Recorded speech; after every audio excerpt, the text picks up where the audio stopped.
Radio El Cairo presenta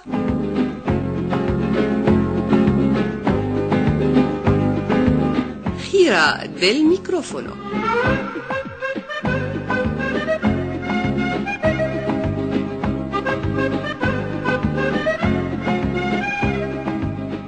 Hola queridos oyentes y bienvenidos a una nueva gira de nuestro micrófono.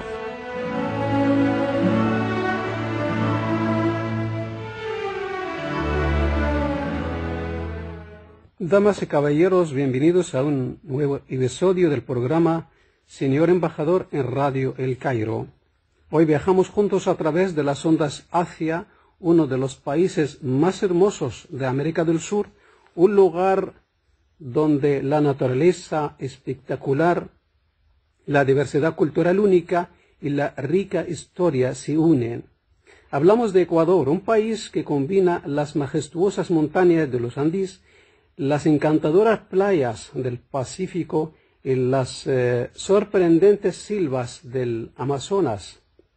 Un país pequeño en tamaño, pero inmensamente rico en diversidad biológica y cultural, hogar de las mundiales famosas Islas Galápagos.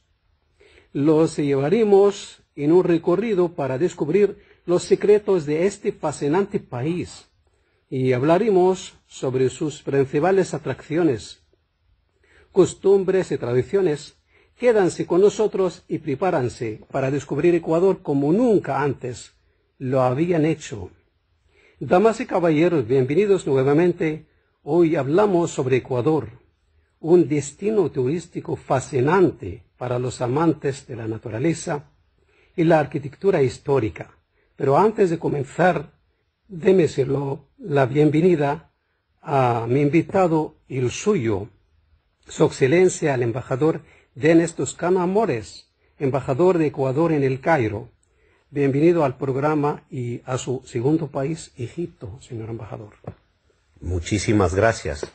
Buenos días a toda la audiencia de este prestigioso medio de comunicación masivo, importante en un país fascinante. Describe las relaciones bilaterales entre Egipto y Ecuador. Las relaciones políticas son estupendas. Siempre ha habido una relación muy estrecha de cooperación, de complementación. Mi primera misión como diplomático fue en Naciones Unidas, Nueva York. Y el orden de ubicación de los países es alfabético. Entonces, Ecuador estaba sentado siempre junto a Egipto. Eso nos permitió a ambas delegaciones, a lo largo de la historia de Naciones Unidas, acercarnos y amistarnos muchísimo, al punto que yo tengo enormes, grandísimos amigos en Cancillería egipcia, aquí y sirviendo obviamente en las misiones diplomáticas egipcias en el mundo. Pero, y no solo yo, todos los diplomáticos ecuatorianos hemos tenido siempre una estupenda relación. Estamos haciendo esfuerzos grandes de parte y parte para mejorar la relación en términos comerciales, económicos y sobre todo culturales. Señor embajador, he leído que Ecuador es un país hermoso y lleno de historia, pero ¿cómo es la vida ahí? Ecuador es un país muy rico en historia, sus civilizaciones también son muy importantes, no tan grandiosas como la de Egipto, no se pueden comparar. Sin embargo, eso ha generado un arraigo cultural y tradicional muy fuerte. La sociedad ecuatoriana es tradicionalista, tiene ciertas coincidencias con la egipcia, sobre todo en la estructura familiar. La familia es el núcleo de la sociedad y eso cuando yo veo acá y la gente ecuatoriana viene y visita Egipto se da cuenta que hay muchas similitudes, ¿no? En cual padre y madre ejercen un rol de cuidado, educación de los hijos y asimismo es una economía y un país, Ecuador, que crece, que lucha, que trabaja día a día por mejorar su situación. Hemos crecido muchísimo, hemos expandido mucho no solo nuestra economía, sino se ha consolidado el Estado y la nación ecuatoriana se ha consolidado como con mucha fuerza. Señor embajador, queremos conocer los retos de la vida de los ecuatorianos y su semejanza con los países de América del Sur y también su semejanza con los países del Oriente Medio. Bueno, todos los países enfrentamos desafíos y conflictos. Hay problemas siempre, pese a que hay un esfuerzo muy grande por desarrollarse y hay muchas cosas positivas. Sin embargo, los desafíos sobre todo son respecto de la seguridad interna. Lamentablemente América Latina y Ecuador está involucrado en ello de manera directa.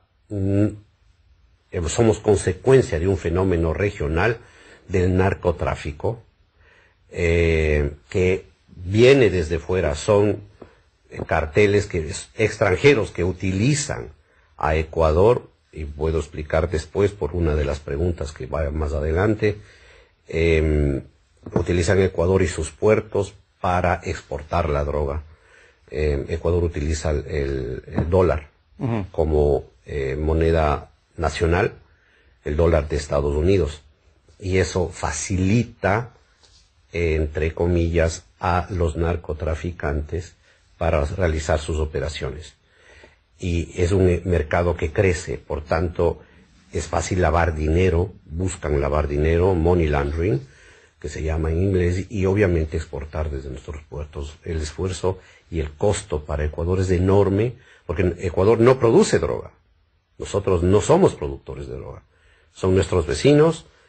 Hay carteles, lamentablemente, que vienen desde México, que son los que realmente manejan este negocio ilícito. Esto hace que toda la región Ecuador, toda la región América Latina tenga esa vulnerabilidad, porque no solamente es Ecuador, también tiene problemas Argentina, Brasil, absolutamente todos los países tienen esa complicación. Un poco, si uno compara con la situación de seguridad en Egipto, es algo similar. Si bien es cierto, Egipto tiene bastante bien controlado el tema del narcotráfico, pero tiene otros desafíos.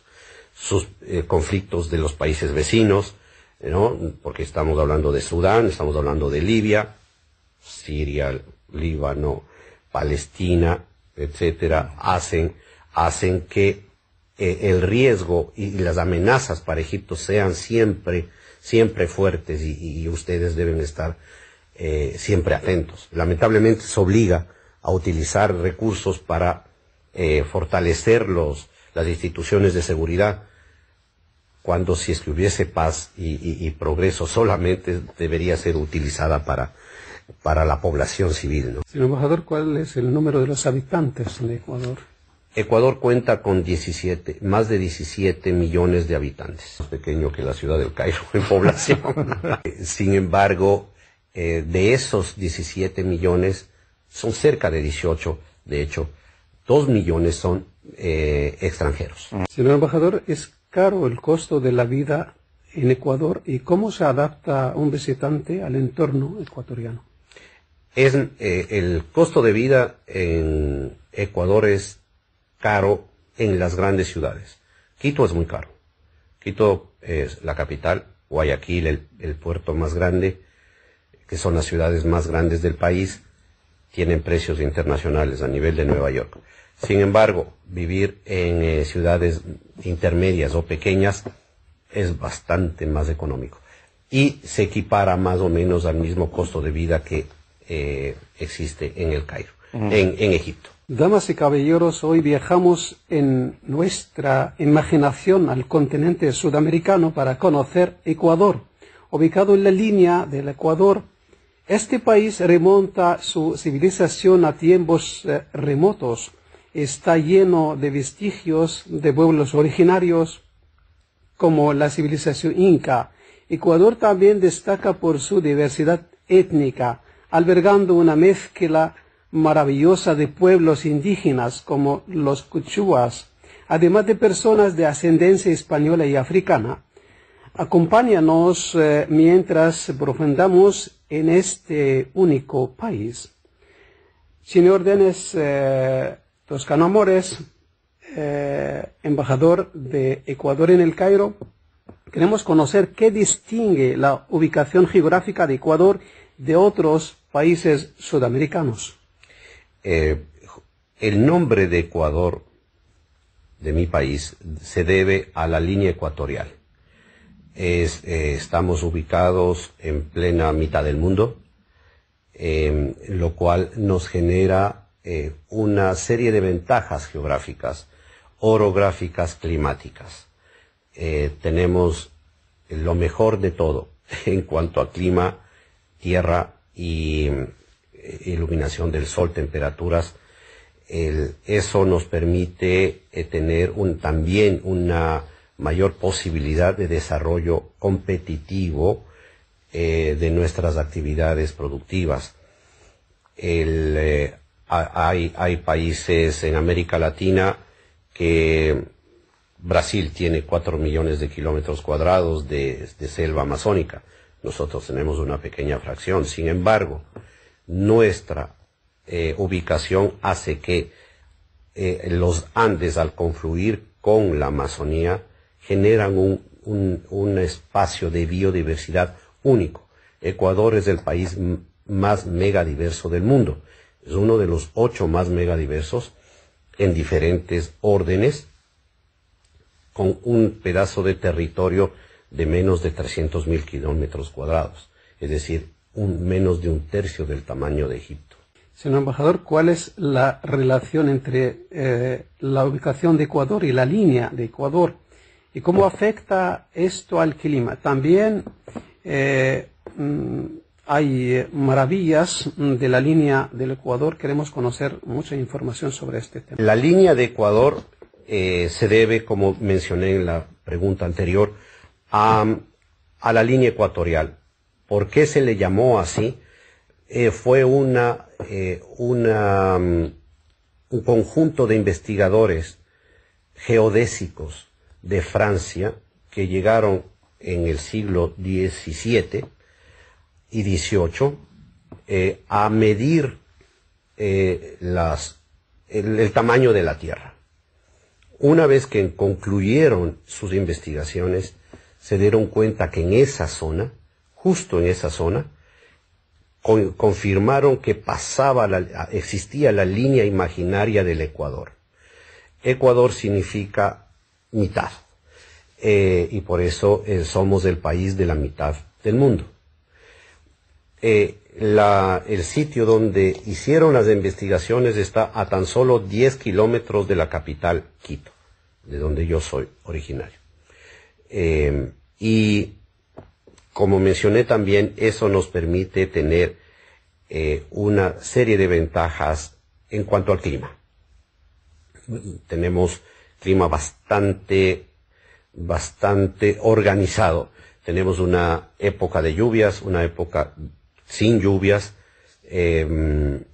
Las temperaturas gracias, no solo en comparación a otros países, por ejemplo, Guinea Ecuatorial o Papúa Nueva Guinea, también están afectados por la línea ecuatorial. Sin embargo, esos países son selváticos solamente.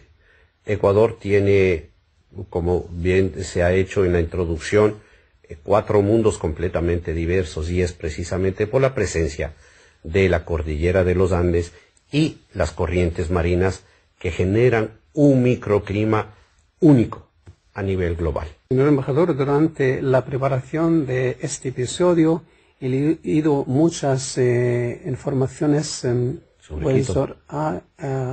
sobre como el mercado de la magia. Muy bien, existe dentro de las tradiciones ecuatorianas, existen aquellos no son religiosos, porque simplemente se les llaman chamanes. ¿Tribales? Tribales. Ellos realizan una serie de ceremonias de limpieza espiritual y utilizan esa cosmovisión mágica para la sanación de las almas y de los cuerpos. Yo particularmente la hice una vez, me resultó, fue bueno. Generalmente tienen ciertas bases de conocimientos de medicina. Por tanto, este tipo de actividad no es tan como, por ejemplo, la diferencia de la magia negra que se utiliza en el África occidental o incluso en el Brasil. Por ejemplo, ¿no? Entonces, sí hay sin duda ese tipo de tradiciones. Y la gente sigue, cree. En el futuro podría visitar este Sí. mercado para obtener una Sí. suerte mejor. Sí. Bueno, en efecto, ¿pueden tratar a través de ese mercado varias enfermedades psicológicas? Sin duda. Incluso la creencia es que al ser el ser humano una fuente de energía, Sí. Los problemas se producen por los cortes del flujo energético en el cuerpo. Entonces el objetivo de ellos es encontrar dónde está el corte y con sus rituales se hace tomar y comer, masticar ciertas hojas medicinales naturales. Y hay un ritual. Y eso sería la parte mágica. Pero ya en cuanto al tratamiento, esas plantas medicinales efectivamente curan y recuperan la energía y el flujo energético del cuerpo.